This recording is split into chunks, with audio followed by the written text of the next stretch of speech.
Hello दर्शक बंधुगण आज आपण माने तू मो केदार मु तो गौरी सीरियल रे आउ एक नया एपिसोड रे आपण माने देखिबा को पाइबे जे गौरी एवं केदार रो मिलन हेबो।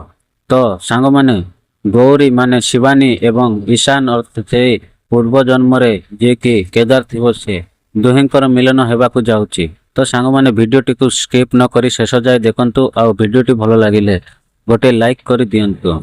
सांग माने ईशान गौरी घर को माने शिवानी घर को हठात आसंती आउ दादू दादू कही कि डाकू थांती।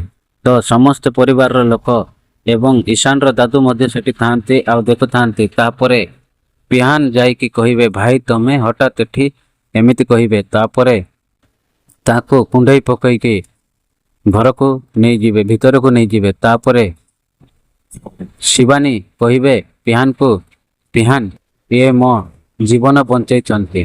तापरे पिहान कहिबे अरे भाई मो दीदी को बंचई बहुत बड़ भल काम कर देलो आउ बहुत बड़ पुण्य काम कर देलो एमिति कही किसान को कहिबे एवं धन्यवाद जनाउथिबे पिहान। किंतु घर लोक समस्ते आश्चर्य हो जिवे विशेष करिकि रत्नमाला ये किए भाविबे।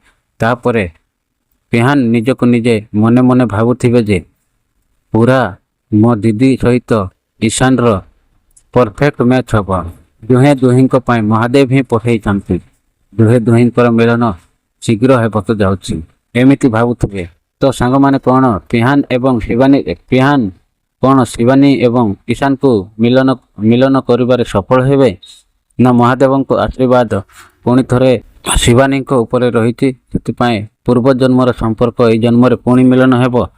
यही एपिसोड रे आपण माने कमेंट रे जणांतु आ आगामी एपिसोड देखिबा पई आम चैनल को सब्सक्राइब करी रखंतु काहे ना एमिति सीरियल अपडेट आपण मानक पाखक सर्वप्रथमे पहुंची पारिबा।